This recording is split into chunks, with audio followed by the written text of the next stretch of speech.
Hi guys, welcome back to the Astro Imaging channel. Tonight's session, Introduction to Optimal Auto Guiding, how to get the most out of your setup, presented by Gaston Baudat. Gaston is the, sorry about that. Oh, it always gets me. Ooh, that's on YouTube too. Gaston is the owner of Innovations Foresight, has developed the on-axis guider and a number of other different products, and he really knows what he's talking about when it comes to guiding and seeing and all that stuff. But before we get into that, I do want to show off our image of the week. Sorry, Gaston, I muted you for 1 second. I will unmute you. I do want to show off our image of the week, which I've got to pull back that screen that I had to mute. Okay, there we go. Image of the week, M51 by Peter Goodhue. Very, very nice rendition of M51. Really nice with that background galaxy popping out there. 30 hours of capture from 2 different setups, one in Spain and one in France. So a collaboration and a good one at that. And remember, as always, check out the images on our website, theastroimagingchannel.com. Share them, share your own images by clicking Image of the Week submission and clicking through that. Or check out the past images, check out our upcoming shows, etc., etc. Or the other thing you can do, and this is what I'm hoping you're doing right now, is from our homepage. I'm going to have to mute this. From our homepage, right here is chat. Please use that chat. This is how we're chatting with each other during the live shows. You can pop it out like that if it's more convenient, and then put it next to a window you're watching. Okay, that's basically all I've got. Gonna hide my window, hand it over to Gaston, and I will unmute him. Hopefully I will unmute him. There we go. Well, thank you, Adam. You can hear me? We can hear you. Hopefully you're not having troubles with your screen, but did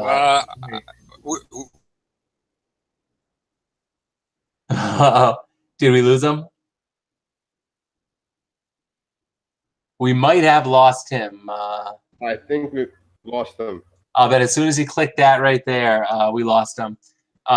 He's still signed on out there. I think it's probably like locked. I bet when he pops back in, he will still be there, and then another Gaston will pop next to him. Two Gastons, oh my gosh. But we'll see. Maybe hey, Adam, while we're waiting for Gaston to sign back in here, can you tell all our listeners out there what it takes to be a presenter on the Astro Imaging channel? Sure. Yeah, we're always looking for presenters. So basically just drop me an email. How do you, rather than me giving you my email, go on to the Astro Imaging channel page. Let me show you that on my screen. Hey, does Gaston know that he's out? I don't know. Do you have his phone number or something? He just dropped on from the. Oh, okay. He's dropped. He's gone. Okay. Go ahead. You were telling us how to be a presenter on the Astro Imaging channel. Yes. So I believe you see my screen here. Let me see. Contact right there. Use contact@theastroimagingchannel.com. You can just click that, and you can basically send me your message. What do you have to do? What is the procedure? Well, basically, if you contact me, I got you. I am going to say, let's get it booked. I'm going to ask you for a title. I'm going to ask you for a description, and you're going to present away.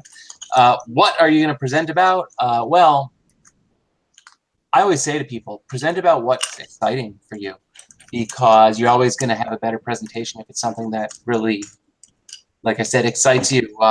Whether it's power, whether it's processing, whether it's gear, whether it's collimating, if anyone likes to do that, whatever it may be.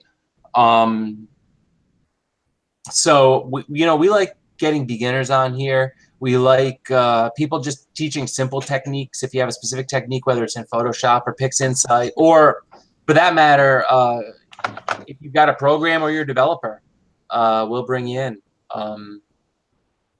We just like sharing knowledge in the show. So basically, some of our presentations might be basic for a lot of people. Some of them might be advanced for a lot of people, but everyone seems to respond positively. Every show seems to get a positive response.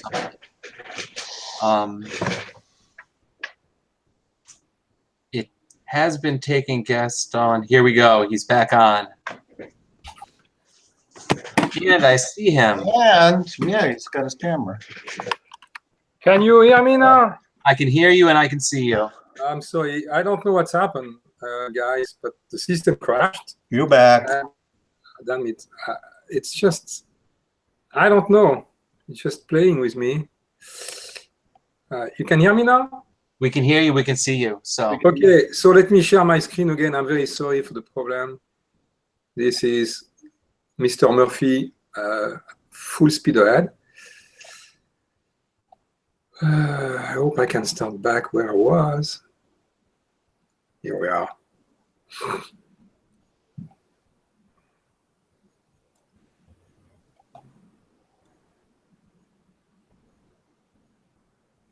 You see the screen? we see, yes, we see your full screen. We see it the way it's supposed to be. Yes. Okay, so probably you lost my my voice down the road, so I start again. Sorry. I said I did a presentation last year at the Advanced Imaging Conference in October at San Jose, and the presentation was about imaging under seeing limited condition.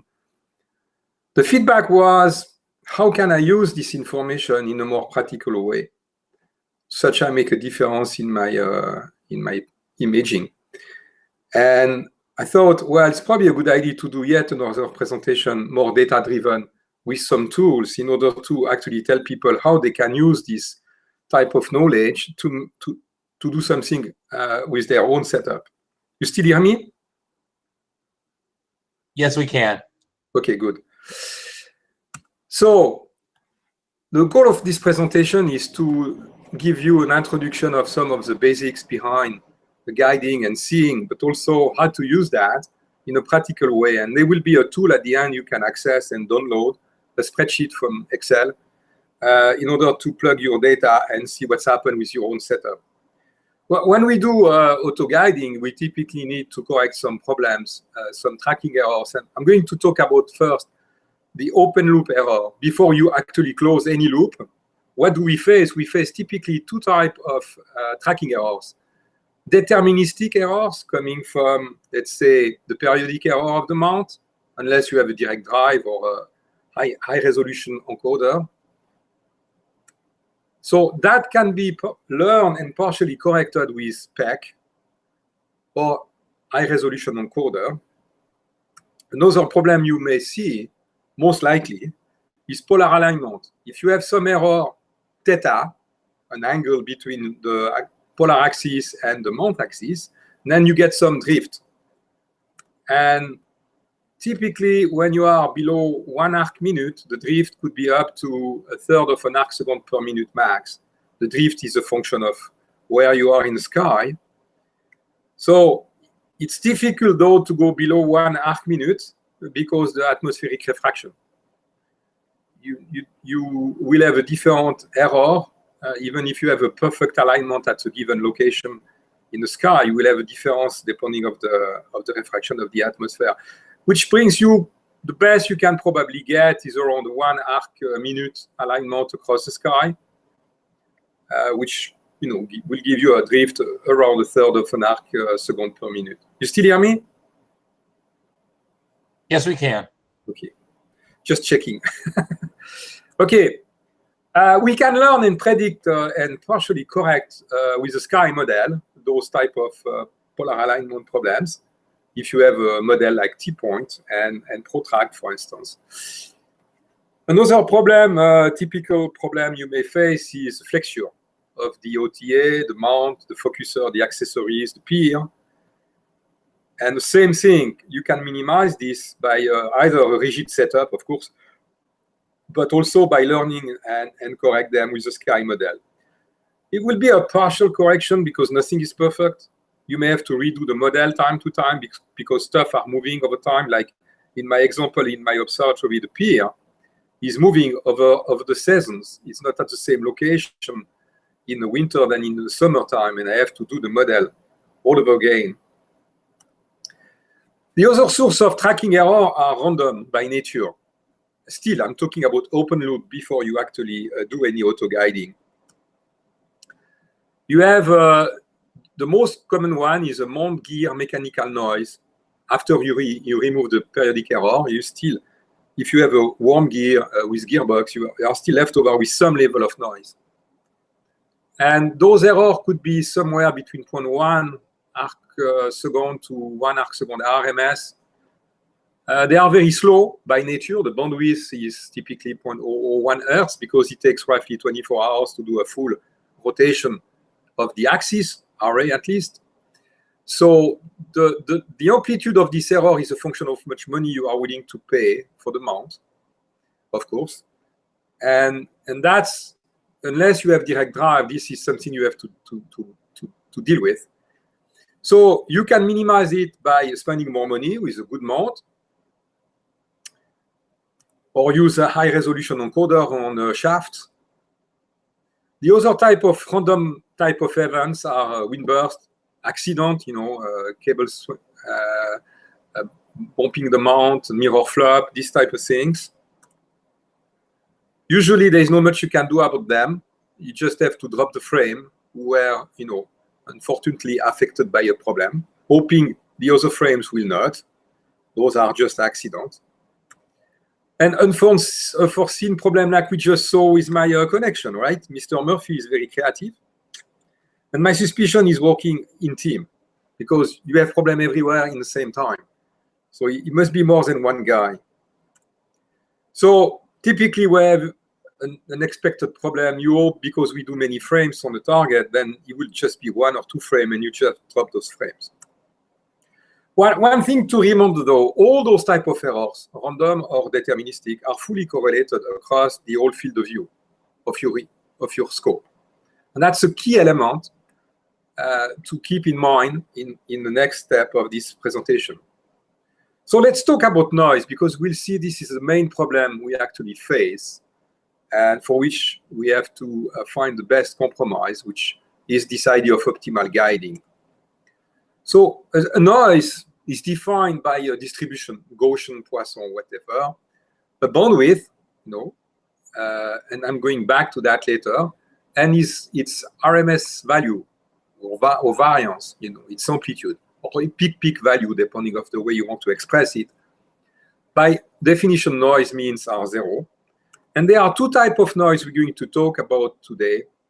White noise have a bandwidth which is larger than the sampling rate you use to sample the noise.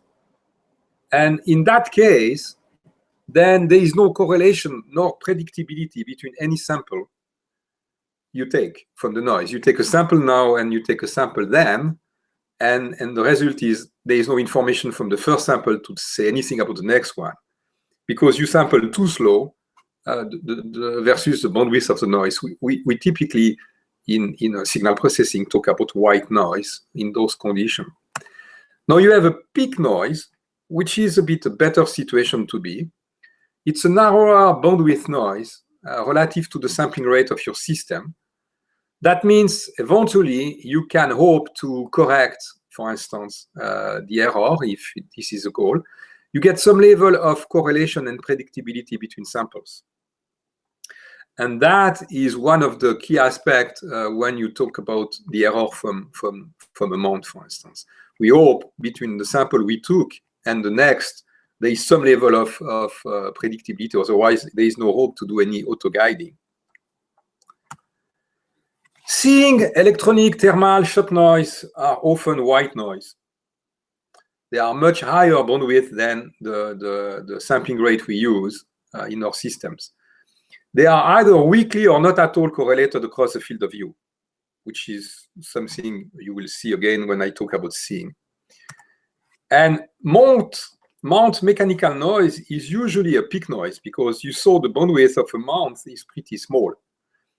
So we are talking about 0.001 hertz. So it's a peak noise which is fully correlated across the field of view. Of course, when you have an error on a month, it's everywhere in the field. Every piece of the field is affected by that. And you still hear me, right? Yes, we do. Good. So let's talk about the mount mechanical noise first. So let's assume we remove PEC and we don't have any drift anymore. Anyway, drift is not a noise. And also I come back to that a bit later. What do we see typically? Well, that's an example of a mid-range mount. I'm not going to disclose which one. It's just a standard mount you can find out there. And this is the FFT of the tracking error after PEC and correcting for any drift. And what you see, it's the power spectrum, right, of the error. Well, this is dB, but whatever. And this is frequency. This is a log plot. And you see this trend, which is typical of a first-order system. In red, I have the statistical model who fit the data. In blue is the FFT. And you see, though, this is typically with a cutoff frequency in that one is 0.0013 hertz. As I said, those noise are typically low frequency because the nature of the beast, the rotation of the shaft of the array axis is pretty slow, and the deck is almost none. The result is the time constant for such a mount is roughly 2 minutes overall in this spectrum. The cutoff frequency is a frequency for which the spectrum is half of the power. That's just a definition. That's very useful information, though, to do the mathematical description of the system and compute the optimal guiding. You will see that next. Let's talk about another source of noise, which is something we face because we are here on Earth. This is the seeing. We are seeing limited. And this is a nice simulation from our friend John Hayes. He gave me this simulation as a video. And what you see is a guide star, let's say, under seeing limited condition, where the exposure will be very, very short. We are talking about the millisecond range. And what you see is two things. I think it's very interesting for that matter to see first, the star is moving across the field, right? So you have a wandering star here. If you compute the centroid, for instance, and you will see the centroid moving back and forth, up and down, coming from the seeing effect. And you see also, of course, a speckle. When the exposure time is above, let's say 100 milliseconds, when you are in a second range, then you wouldn't see the speckle anymore. You will see a blob, and you will still see the motion. So seeing is a result of, the atmosphere will blur the object, like the star. The main impact of the atmosphere is scintillation and shape or phase on the incoming wavefront. Scintillation is a matter of changing of light intensity. It's usually not a major problem for us unless you use very short exposure. The main problem we face is the distortion of the guide star, but even more, the tilt-tip effect of the wavefront, which is this wandering star. In fact, if you look at the mathematics using a very well-known model of Kolmogorov on the seeing, the wavefront error coming from the tilt-tip, that means the main motion of the whole image, is more than 85% of the total seeing phase variance. So it's a quite dominant effect. So of course you have other aberrations like we see here, but usually they are not very dominant unless you use too short exposure, like let's say below 1 second. So in this presentation now I'm going to assume we focus on the tilt-tip star wandering type of things of the seeing because this is the main problem. Let's talk about another fundamental aspect of seeing. And for the people who saw my previous lecture, they probably remember about a concept like this one, which was the isoplanatic patch. And here I'm going to talk about the isokinetic patch. They are very similar, but the isokinetic patch is related only to the wavefront tilt-tip component. We don't care about the higher order aberration, while the isoplanatic patch is related to the whole PSF and the diffraction limit, how good your image is going to be. But since it's mainly tilt tip, which is a problem for guiding, I'm going to stick on this isokinetic patch. They are small anyway, both of them. So the angle for which the wavefront tilt tip component error is almost the same, 1/6 of a wave, is known as the isokinetic angle. And you can see that from this sample drawing here. Assuming this is your guide star, and this is whatever target star you have with some angle in between them, then part of the light may have traveled the same common layers in the atmosphere and part may not. If this angle is large, you may have no overlap whatsoever. Of course, this is not at scale. The scope diameter is much smaller than the atmosphere, right? So the result, you don't need a very large theta to share pretty much non-perturbation, similar perturbation between the guide star and the target star. There are different realizations because the size of the eddy of the seeing are pretty small. So this angle, theta m for motion, is given by this sample ratio, the diameter of your scope over an average altitude of the atmosphere, which is coming from the Kolmogorov model. And that is typically around 5 kilometers in most cases. So the result is, well, in each scope, you have 3 arcseconds for this angle, very tiny. And if you have a larger scope, it's a much better, but not that big though, 13 arcseconds.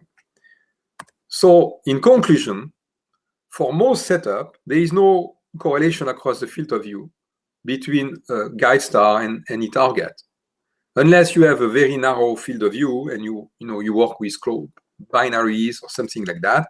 Guide star behavior is not correlated with the target.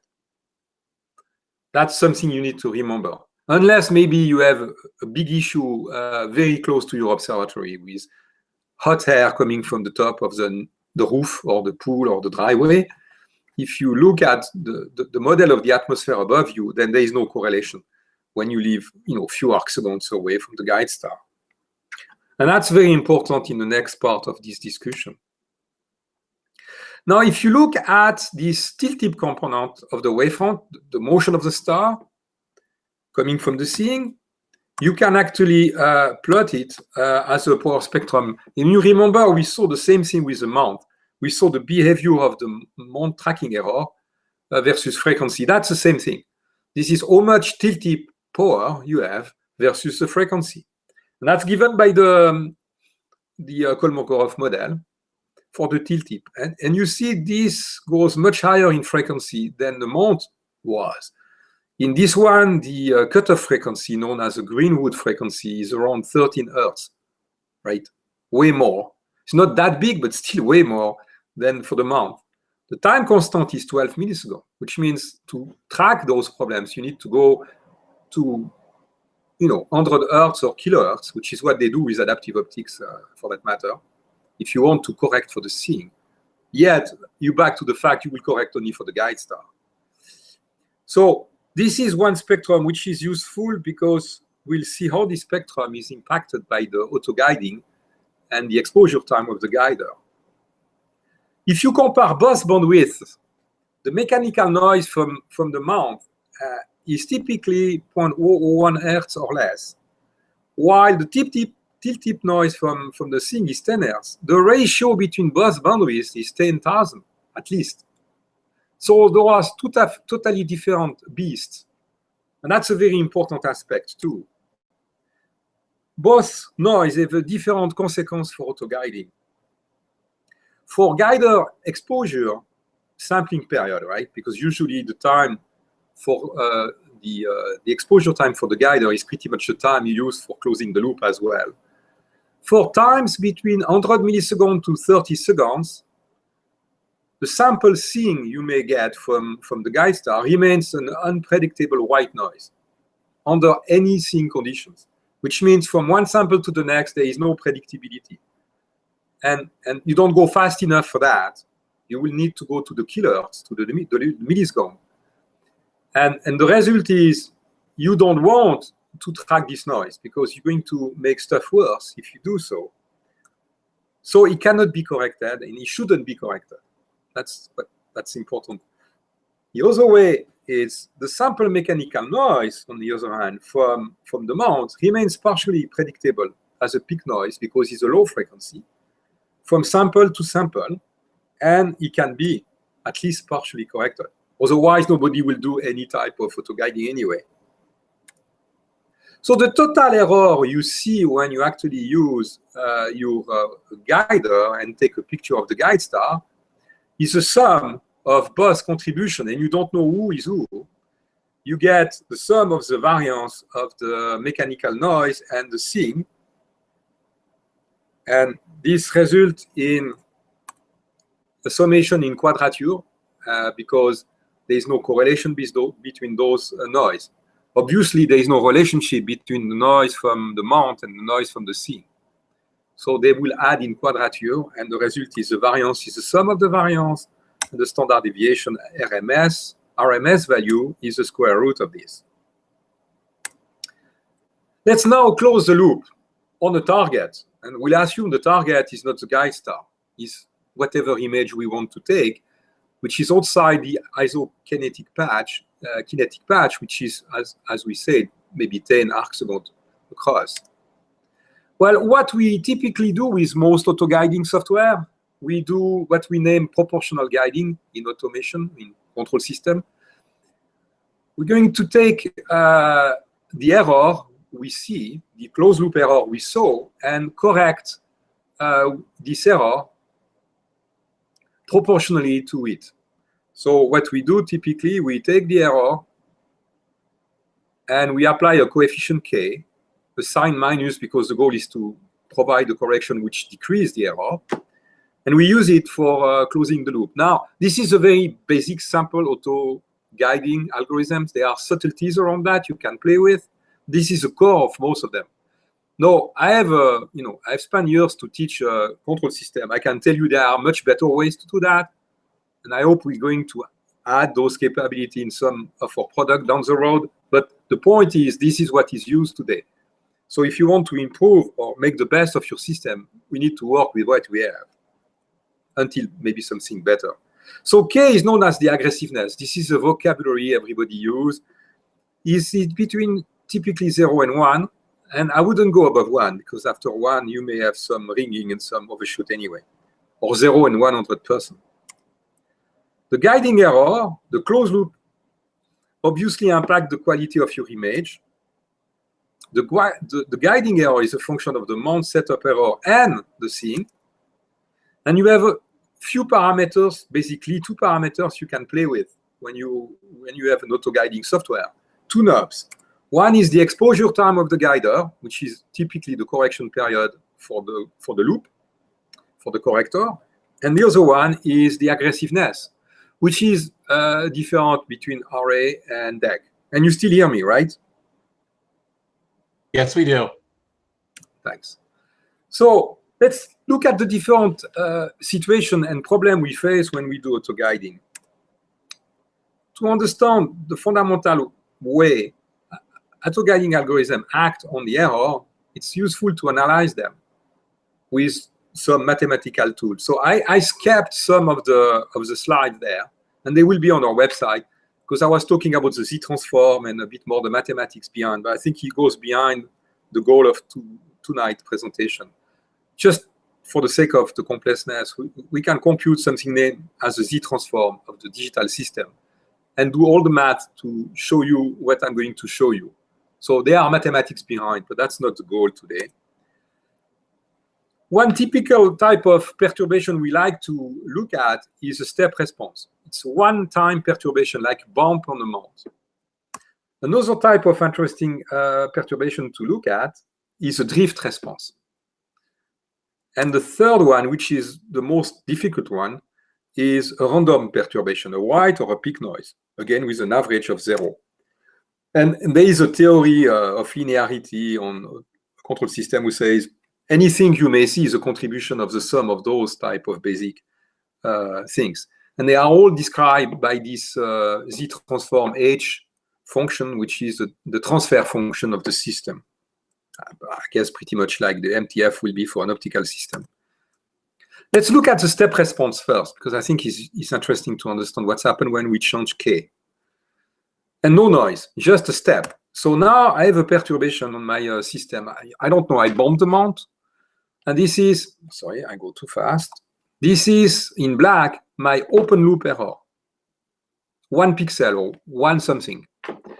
And those are sampled from the guider, frame after frame. Well, I have a perturbation of 1, and if I do nothing, then I will stay there.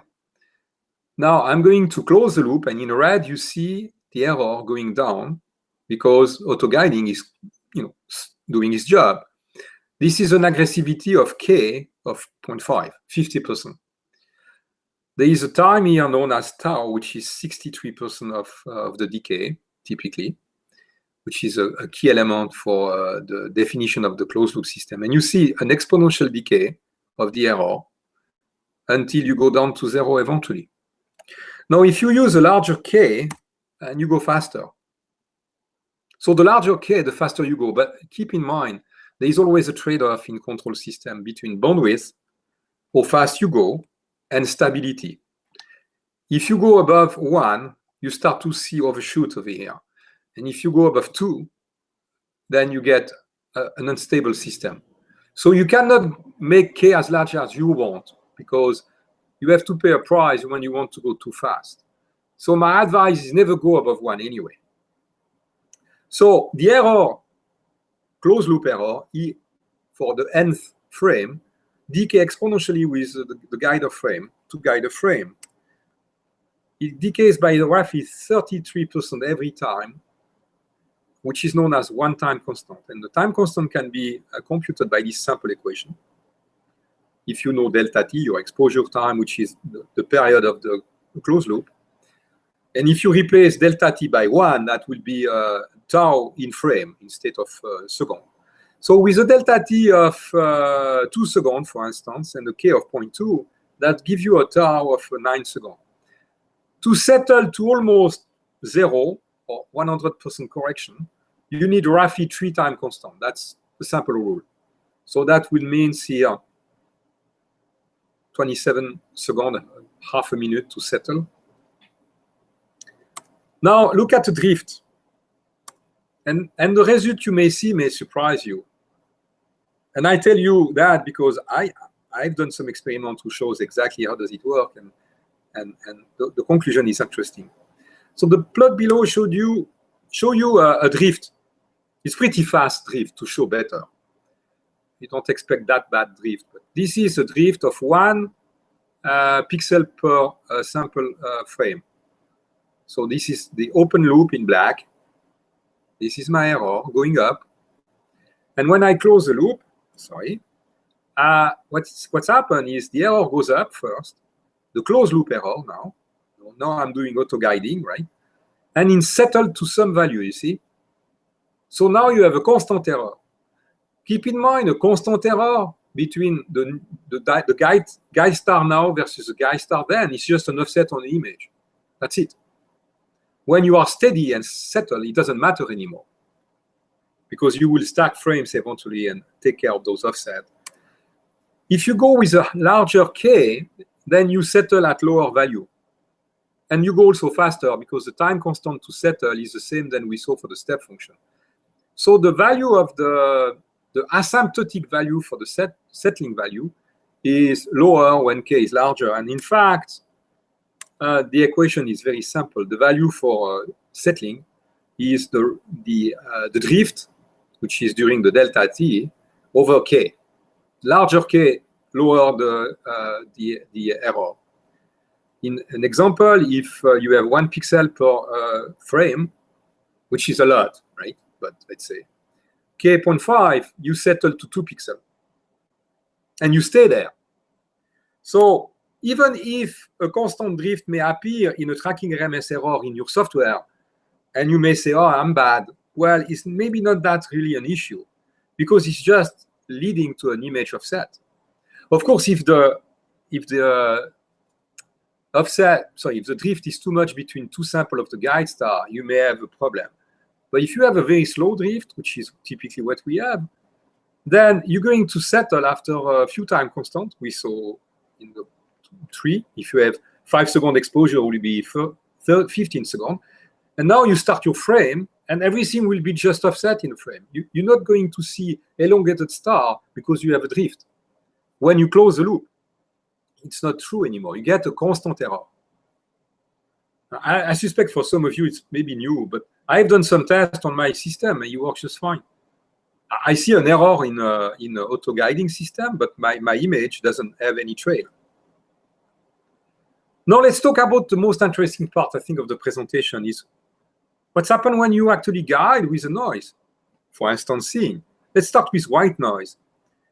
But below you see a plot of, in black, the input open loop noise, and in red, the closed loop noise, using k.8.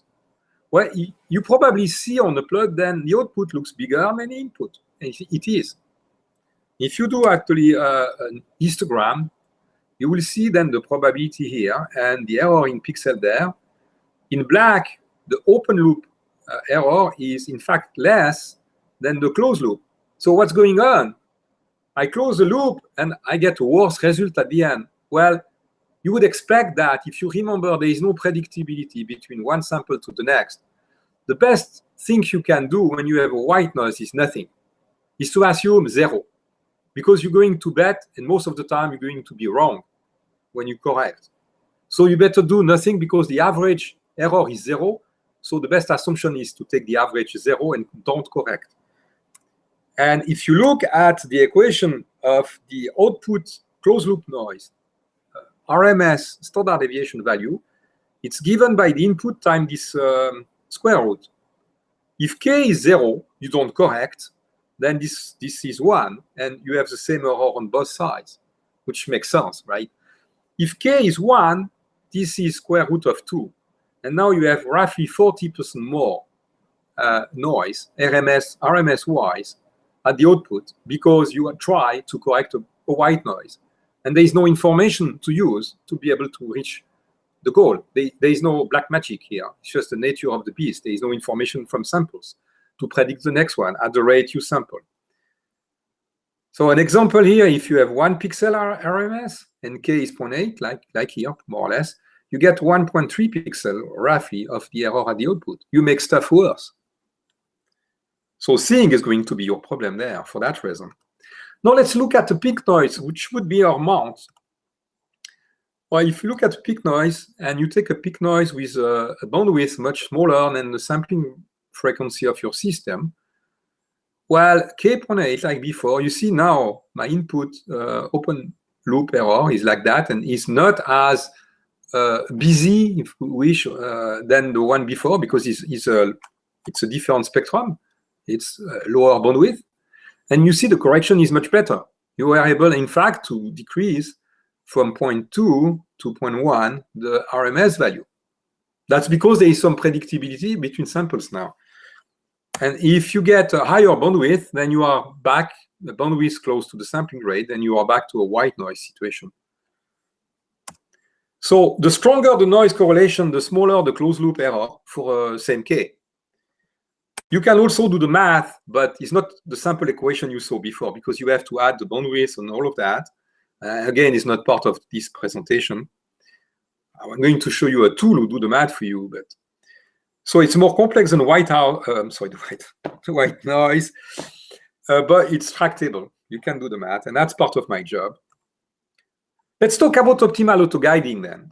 So we saw a stepwise perturbation are eventually fully corrected after few time constant given by this relation, which usually few guide frames.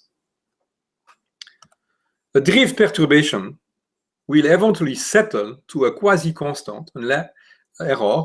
The error is given by the ratio alpha over k with the same time constant than above. Oops. And you usually take only a few guide stars as well. The above conditions will lead to, if you look at them, you should say, well, I should use a large k then. As I told you, don't go above 1 anyway. But there is a catch. when you have noise, which is our main concern because there is no little predictivity, you need to be concerned about delta T and K. A large K is not going to help you. And we saw that for the white noise. The larger the K, the worse the situation was. So optimal auto-guiding aims to minimize the total closed-loop noise error on the target. In other words, given a mount performance, typically the peak error and the bandwidth of the mount, and the local seeing, what should be the best delta T and K values to minimize my error at the end of the day? Because I'm going to face an error from the mechanic of the mount, unless I have a direct drive type of things, and from the seeing. My goal is to find out what's the final FWHM on the target is going to look like, and it's going to be the result of the sum of the error from the auto-guiding and the seeing of the target itself. And if you do the math, this gives you something like that, a quadrature sum time a constant. All the theory and the tool coming here is valid under some assumptions. The first one is the exposure time is longer than the mount time constant, which is an easy one. Typically 1 minute or more will do the job. The guider exposure is somewhere between 100 milliseconds, which is something we seldom use anyway, to roughly 30 seconds. Seeing limited condition, because I don't take here in account anything like diffraction limit. That means your scope diameter should be greater or close or greater than the R0, the Fried parameter of the seeing, which is typically 2 inch. So most of the cases, you are in this condition. An average seeing that will be 50 millimeter, which would be 2 inch. The target is outside the GuideStar isokinetic patch, and we saw what that means. So it's easy to know we are out of it. Because you see the theta is 13 times the diameter of the scope in arc second-ish, diameter in meter. So 1 meter is 13 arc second. And of course, we should expect there is no correlation between the error from the mount and the seeing, which is an obvious one. So let's now see what's happened if we play with the first knob, the exposure time of the guider, somewhere between 100 milliseconds and 30 seconds. I'm not going to go up to 30 seconds. I'm going to stop around 10 seconds here. What's happened is the guider, it's a CCD or CMOS sensor. It's an integrator by nature. It's going to integrate the signal over time. And an integrator is an averaging device. So what the guider sensor does is averaging the noise during the exposure time. It acts like a low-pass filter with some cutoff frequency. And if you do the math, for a noise, you will see the equivalent cutoff frequency of an integrator is given by this equation. The constant and 1 over delta T. The larger the exposure time, right, the smaller the cutoff frequency, the stronger the low-pass cutting effect of the guider is, which is good because you're going to decrease and decrease the contribution of the noise, specifically the seeing, by using larger exposure time. So if you look at what this means 100 milliseconds is 3 Hertz cutoff frequency, and 30 seconds will be 0.01 Hertz. The mechanical noise, on the other hand, bandwidth is, as we said, around 0.001 Hertz. That means in that range of exposure time is left untouched by the filter of the guider. The integration is too short in order to change much of anything of the mechanical noise because it's just too slow, right? So on the other hand, if you look at the seeing, we remember the bandwidth is around 10 Hertz for the tilted component, which is much higher than any of these frequencies. And you are seldom to 3 Hertz because 0.1 second is quite challenging anyway. You will have scintillation problem, other order aberration on the GuideStar anyway. So that means the integration effect of the guider is going to be strong on the seeing and none, basically, on the mount error. With those two different bandwidths, this gives us a way to filter the seeing to avoid to correct for it, while correcting for, or at least partially correcting for the mount noise. And that's all about optimal auto-guiding. So if you look at this interesting plot, I think here, it's what's happened. You remember I showed you before the spectrum, the power spectrum of the seeing from the tilt-tip components from the Kolmogorov model, like the FFT we saw for the mount with this cutoff frequency around 12 Hz. This is what's happened if you take very short exposure. You get the full bandwidth of the seeing. If you take 100 milliseconds, you see you start to filter the bandwidth. This is 1 second, and this is 10 seconds. You have less and less high-frequency content at the output of the guider because you filter the energy from the seeing. And you see that on this plot. This is the unfiltered seeing with no integration whatsoever in RMS value for 0.1 to 1 second here. And you see when you start to do an integration, then this goes down. And more. You have less and less energy because this. Let's talk about what's happened with the mount now. If you have a mid-range mount and you are under an average seeing condition like 2.5 arc second, which give you a 50 millimeter Fritz parameter, 2-inch. And I take, as a mid-range mount, I take 4 arc second peak-to-peak error after peg. I'm going to use K1 in this example. So you will see here then longer exposure lead to lower seeing RMS value contribution. And you can see that here. If you see, this is the exposure time from the guider. And this is the target RMS error. And I split the contribution between the seeing and the mount. In black, this is the total error, you will see. And you don't know because you don't have the blue and the red curve. In reality, you see only the black one. But in fact, it's made of both. And they are added in quadrature, right? So if you look at the blue one, when you wait and wait and wait more and more, then you're going to see more and more mount contribution because the mount drifts in between. You don't correct for it. Then you would expect eventually, you get more error at the end. You will need to correct more because the mount has quite some error. But on the other hand, you see the seeing goes down while you wait. By that, I mean integrate with the guider. And that's because you integrate the spectrum of the seeing and you decrease this power. So the optimal value is over there somewhere. There is a sweet spot around 5 to 6 seconds for K1, at which you balance, it's a compromise, a trade-off between the seeing minimized while the mount is not too bad. And that's what you should use if you decide to use K1 in this system to make the most of that mount. Now, what's happened if you take a better mount? If you take a high hand, I would say, 1 arc second peak, which is pretty good with spec, and K1, same condition, same thing. Well, you can see that. It's quite a different story because now you don't see much the effect of the mount anymore because it's a good mount.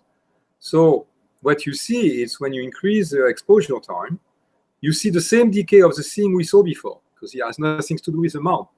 And you see the total error is very close to the seeing limit because the contribution of the mount is very limited. Now it goes up as you go higher with the exposure time, and this is the asymptotic value of the mount error if you wait forever. The mount doesn't know. If you don't have any drift, this is noise only. The error will be bounded by the 1 arc second peak value. But you see, you go up here, but it's not that bad. Even after 10 seconds, it's still not bad. You are close to anyway to the seeing, and you will be seeing limited in this example. It's still with K1. Now, if we set the delta T and we look at the K, that's another way to see the problem, right? So let's say now I select several values for the exposure time, and I have back to my mid-range mount, 4 arc second peak. My scope diameter is roughly 10-inch. My seeing is average. My mount is average. And those results are function of the diameter of the scope because the seeing is, but it's very, very weak. So it doesn't matter much up to a meter or more. But for the calculation, you should use T.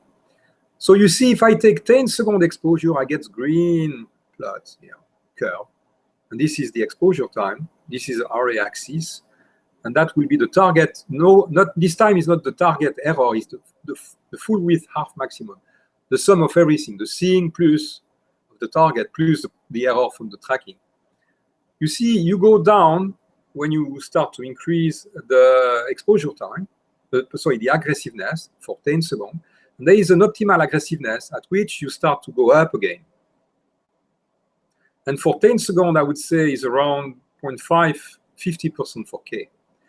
Now, if you go faster, you're going to improve a bit the situation because you correct more the amount, which has a significant error here. And if you go 5 seconds, you get the red curve. If you go 1 second, you get the blue curve. You see, the faster you go, the smaller must be and that's a general rule, the K. Now, if you look more closely on this plot, you see this difference between minimum optimal value for 10 seconds and optimal value for 1 second is only 0.12 arc second. I don't think you're going to see that if your seeing is 2.5. Maybe if you have a seeing of 1 or 1.5, you may see that. But here it's very, in the noise, not going to see. So I would say in that case, it doesn't make sense to go 1 second. Just go 10 seconds. And you will see there are some benefits to go 10 seconds versus 1 second anyway, beside that. And if you pick 10 seconds, then you will have to select an optimal value of K5. 0.5, 50%. If you go faster, your gain is going to be minimum. You probably be more affected by other effects like scintillation anyway. So if you go with a lower aggressiveness than this, then you are mount limited.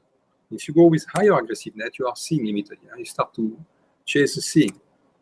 A better mount, how does it look? Well, with a better mount like this one, well, you see, first, all the minimums are close to each other. And again, we see better for a shorter exposure than for 10, but very little. Actually, the improvement is only 0.02 arc seconds, so it's nothing between 1 second and 10 seconds. But you see, though, it's much more sensitive now to the aggressiveness, which means if you have a good mount, you need to be very careful not to use a large aggressiveness because the mount is good. What you're going to do is to chase the seeing. And the better the mount, the less aggressiveness you should use. And by the way, you can afford a larger exposure time. And I always say that if you have a very good mount, then you use long exposure time, because this way you may have variation in your model. For instance, if you have a sky model, and auto-guiding become a way to watch your back with a good mount. If you have a model, you may not have to correct much for the mount. You can go unguided for a while, but it may work 90% of the time, depending on the target. Stuff happens over time, like I said with my peer moving, and you have to do a new model. If you are a fixed observatory, if you are go and grab and go, it's a different story. You have to do a model every time. But I'm saying even if the model changes a bit, then you can use auto-guiding and you don't have to bother about that. But don't go 1 second and 50 or 100% aggressiveness. Go 20, 10 seconds and go very low. And again, there is a tool you could use to tell you what to do. I think this is the most interesting plot. This is a combination of both for a mid-range mount. For arc second peak. You see 2 axes, the exposure time in one axis and the aggressiveness on the other one. And in color, you see the error, not the error, in fact, the FWHM of the target star or whatever in color coded. And you can see here then between 1 second to 10 seconds, 1 second to 5 seconds, you are pretty much everywhere the same, around 2.6. I wouldn't go below 1, as I said before, because you start to have other issues. So you can go easily to 5 seconds without any difference. Now, you can even stretch to probably 10 seconds because the difference is 2.6 to 2.7. It may matter, it may not. It's not that big. But now you see I also put the magnitude difference for the star. If you have a limited magnitude guide star because noise of the sensor, things like that, you already get one magnitude going from 1 to 2.5 seconds without losing anything in terms of performance. You get 2 magnitude losing very little, going to 6.34 seconds. And then 10 seconds, you get 2.5 magnitude. Of course, every time you have to adjust the optimal aggressiveness down, as you can see here, as you go faster. Now, this next plot is to show you what's happened if you use more than one guide star or use the whole frame. I will assume there are stars in the frame of the guider. So here in this example, you have 4 stars in a field of view. And what you see on the right is a scattered plot of the centroid, if you wish, or the calculation of the error from one frame to the next. So the seeing is different for each of them. Same RMS value, but not correlated. So in red, you see 1 star used for the classic single star auto-guiding centroid technique. And you see the scatter plot here. And both, well, I guess there is 30 pixel offset between the images, but it doesn't matter. In average, you see that spread coming from the seeing. If you use all the stars using either multi-star centroid technique, for which you need to know the star and compute each centroid for itself and average them, and you get the blue cluster, which is roughly twice less spread. And if you use a full frame technique, like we do on our software, which is taking the whole frame, doesn't matter about what is there, you get the same result. So if you look at what that means in terms of aggressiveness, if you have 1 star, I'm back with my mid-range mount, right? And look at the target FWHM. If I have 1 star for guiding, I get the blue curve that we saw before, with some optimum over here for K, and that's for 5-second exposure time. If I have 4 guide stars, I'm a bit better, as you would expect, because there is less seeing. We average the seeing a bit more. If I have many guide stars, the asymptotic value would be the green one. The seeing is gone, basically, because I have so many stars to compute my error of my mount, then the seeing doesn't matter anymore. Somewhere you are in between when you use multi-star or full frame techniques between those. The last things I want to show you is I'm working on a new page on our website about this whole optimal guiding stuff. It's not there yet, but I already put the tool, the spreadsheet on the website. You can go under support and download and look at the bottom of the page. There is a button. You can download free an Excel spreadsheet. And the spreadsheet looks like this, and I can probably show you that here. If I show you the spreadsheet, here we are. So the spreadsheet, you can give the scope aperture, the speed of the wind for the seeing. You keep 10 meters per second is good enough. The seeing in arc second, local you have, it's a guess. It doesn't need to be very accurate. The exposure time you select for your guider, the aggressiveness you have in mind, the performance of your mount in RA and deck, because you may have a different K for RA and deck. And it will give you the fluid parameter, the target FWHM for your exposure time in deck and RA, the roundness of the target star, and the optimal values. He will say, okay, in that case, you should go with an aggressiveness of 30% in RA, and that will lead to 2.6 arc second. So, and you see the plots also here for both axes of the performance for a given exposure time, where is the minimum. And if I made the assumption that yes, still somebody who can listen to me, I have to thank you for the time, and I'm done with that. I'm ready for the questions. Thank you, Gaston. So I'm going to start with the last question. Your K aggressiveness factor, is it the same as PhD guiding's aggressiveness factor? In other words, you suggest a K of 0.5. Does that mean with their low error mount, they should be guiding at 10 seconds with an aggressiveness of 50 in PhD guiding? Yeah, that's right. All the aggressiveness you can find in any of the software I've seen, no PhD2, Maxim, SkyX, whatever, they all use the same concept, and that's the same number, right? Of course, there is behind that a calibration process, such the aggressiveness is always somewhere between 0 and 1. Yes, the short answer is yes. Okay. So Sergio was asking specifically how you record PEC for an iOptron mount, and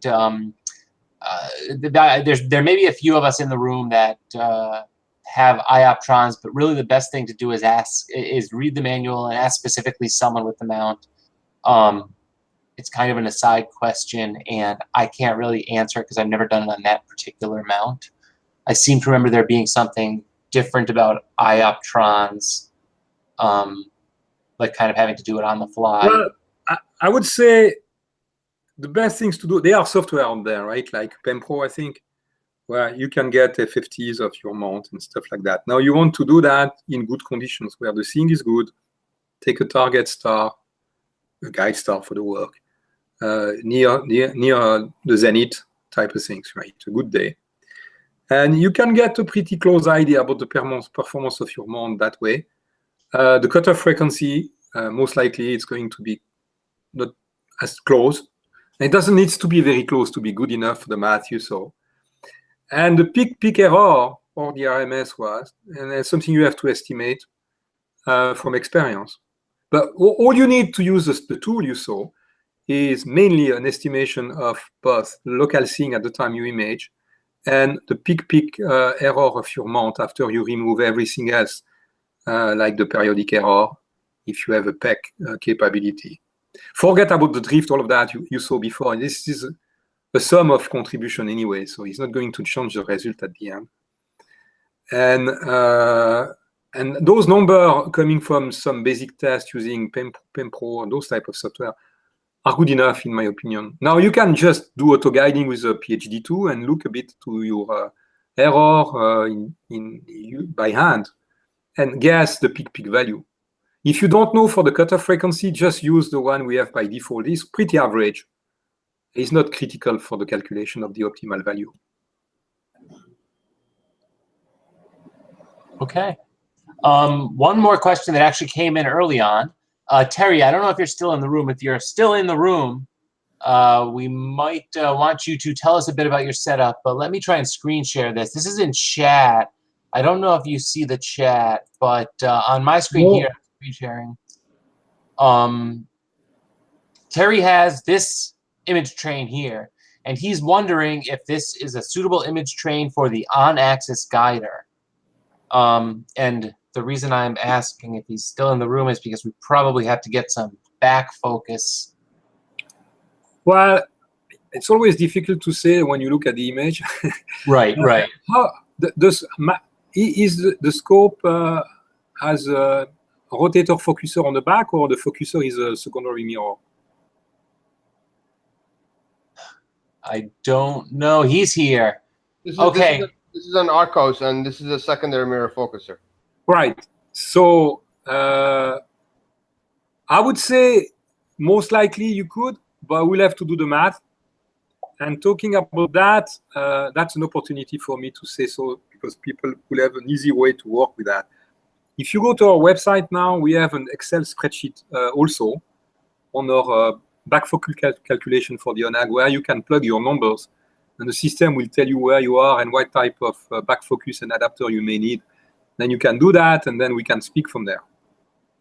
So what's odd about this system on the picture is that he's got two wheels, two filter wheels. Yeah, so that's what I'm wondering. the camera has a built-in filter wheel, and he's got an external filter wheel on top of that. So, well, it takes some back focus. So we'll have to look at, what does it mean from that point. You have a MOAG, so by removing the MOAG, you get some back focus. But sometimes it could be a close call. I don't know. I wouldn't say more just with a picture, but I would suggest to go to the website, download the spreadsheet, read a bit about, but the spreadsheet is pretty straightforward. And when you plug the number, then you get a first ID, and then we can, talk by email and go from there. Because we have customers using those type of scope with a non-ag. But of course, it's not very common to have two filter wheels, I have to say, internal and external, but it's an interesting one.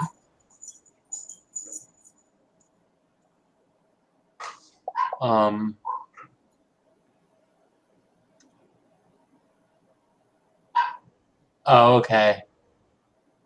He only 5 filters in the STL, but he wanted to use narrowband in addition. Yeah. So, yeah. So I'm guessing 1 on the first one is empty, and he goes to the empty filter wheel, and then switches Clever. Yeah. You've got to figure out a way to do what you want, right? That's right.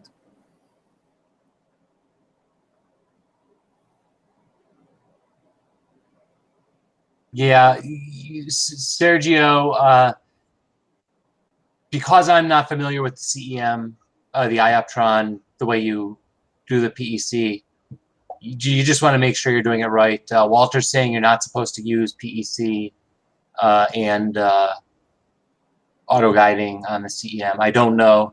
I've heard that both ways, so it's... Well, I don't know for either, but I would expect the PEC, right, is something which is just a way to record the error and just replay it in the reverse order this way to cancel it. So it has just to do with the way you drive the motors. Auto-guiding, on the other hand, is looking at the target in the sky using information from the sky. So they should not be incompatible, in my opinion. Now, if you have a very nice mount, right, because it's more a matter of mount than scope here, and you have capability to go unguided for a long time, my advice is don't go too fast then. Because my experience, I have a Paramount MX. I actually, on the RA axis, I have a high resolution encoder, Drive Master, I think the name is. Which is very good. So I don't have any noise at all. So I can go unguided for a while, but what I found is over time, stuff happens. Depending on the target first, it may be more challenging. The model is not perfect. There are some hysteresis on the mechanic, perhaps. And also the pier is moving, depending if it was, summertime or winter time. So what I found is, well, I just don't care. I just go 10, 15 second exposure, and I guide slowly with a very low aggressiveness just to be sure I stay in track. Now, I guess most, from my experience, put it this way, a lot of people like to guide, even with a good mount, every second. They think the faster the better.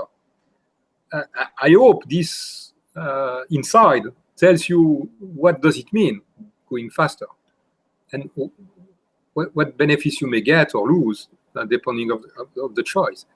You usually don't need to go fast. Now, you could go fast and stack the frames, or you can go fast, very fast, and do lucky imaging, put this way, with the guider. But if you do so, then we know in a visible band, then roughly you will have a rate of success of 4%, not much more than that, because the seeing. To get near diffraction limit image. The result is you're going to draw away a lot, just dump a lot of frames, most of them. Well, that means the total time you have to do the integration, which is the result of stacking them, well, it's very, very little now. So you have a lot of energy from the noise, from the seeing, because you didn't have all this time to average out. Sure, you have a better centroid calculation every time, but you have so little of them, at the end of the day, it doesn't make much of any difference. It's probably even worse. But that's, yet to be done do the math. So I think nothing replaces having a long integration in a good mount. And after that, it's a matter of how much money you're going to spend for. But you see, even a 4 arc-second peak mount, average mount, can do pretty well even with 5-10 second exposure if you resist to the idea to go fast and you understand what you do. and be careful with your aggressiveness. One question that I know you will appreciate. Where did the question go? Could you please comment about the benefits, if any, of guiding with an infrared pass filter greater than 850 nanometers? Yes, of course. Well, you get some improvement because the seeing is less at longer wavelengths, and you will have less tilt tip of the wavefront, at least in real life. So what's happened by going in longer wavelengths, you improve the situation because you decrease the seeing impact on your system. And then, by the way, if you will go with this idea of local imaging I was talking about, then the rate of success is almost 80% in infrared, while it's only 4% in visible. Let's give you an idea about the difference of seeing between visible band and infrared band. So you get an edge. Now, you pay a price going in infrared, right? You lose some level of energy. Like in average from experience, and there is a couple of plots on our website to show what's happened across the sky. But you lose roughly in average 1 magnitude, depending on the temperature of the star. But you saw with my presentation, you can get back 1 magnitude easily by increasing the exposure time without losing much. And probably for the good, if you consider the seeing aspect. So the short answer, you should get some gain. And we have some, I think, by the way, I think I have an example here. You still see my screen, right? Yes, we do. I think because I left some many slide, but this is a slide that was done by me and Mario Motta. Some of you probably know Mario.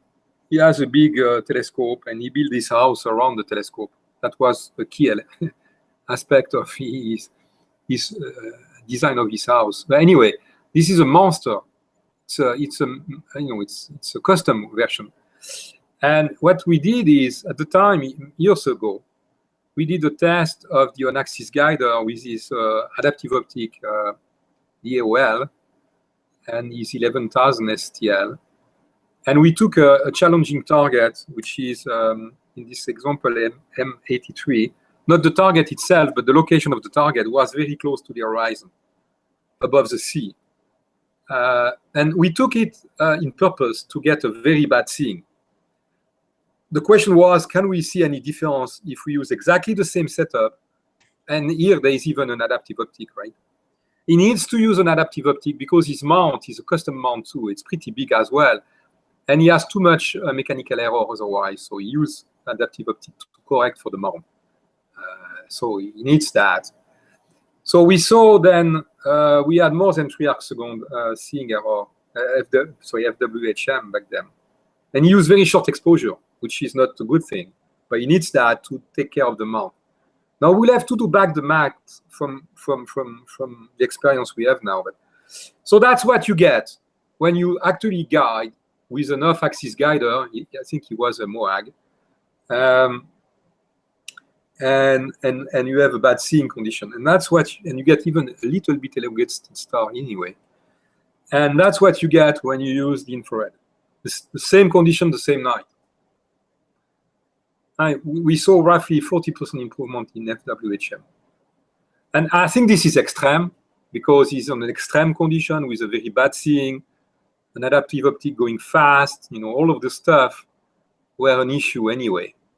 But the infrared did quite a big job. And I think you can ask him anytime. He's very happy with that experience. Very cool. Big difference. Yeah, I don't expect that for every setup, right? That's an extreme cases, but it show you there is an edge. Yep. Another question: will the full frame guiding software work with off-axis guiding? Yes. Yes. But you will not be able to do the focus. Well, I mean, the autofocus using the same technique, and also, of course, you lose some field of view, which you may not have as many star or information you may to decrease the seeing effect. But basically, it will work even with 1 star. Mm-hmm. An astronomic proplanet infrared 742 filter. Would that help someone if they use it for guiding? Can you say again the wavelength?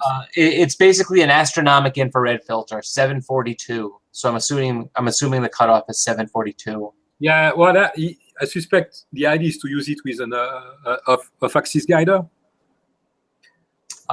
Yes. I would guess, right? Yeah. And in that case, my answer would be yes. I think if you are willing to take a bit longer exposure for some guide star, and I don't think it's a big deal, then yes, it should help you. And by the way, I take this opportunity to say anybody wants to do some tests, report some results are very welcome, because it's very useful to have more data than the one I have or the few from customers, such we can build a case and show and learn, because we may learn stuff, right, in the process of testing what's happening in infrared and also around this idea of optimal guiding. Thank you. My dogs decided to go nuts all at one time. I'm sorry about that. Your image that you showed, were both images using adaptive optics? Yes. The M82? Yes. Yeah. They were. Yeah, the boss used the same AOL and the same software, the same scope, everything. They were taken one after another, maybe 10 minutes in between, because the time we had to replace the off-axis guider with the ONAG, but in that range. Everything else was the same. Very cool. Well, thank you, Gaston. Another great presentation. We always appreciate when you come on. Definitely more advanced, but a lot of the people that have been doing this a while like to know a little bit about the details behind it. Thank you all for watching. Again, thank you, Gaston, for presenting. Let me think. I do not have anything scheduled yet for next week, but I will come up with something, and we'll post it midweek, so you can always check on that. And I think that's all I've got for tonight. Again, I want to thank our presenter, Gaston, and thank you all for watching. Have a nice night. Happy Father's Day to all the fathers out there. Thank you, Adam. Sorry for the beginning, a bit chaotic. But... No problem at all. Good night, guys.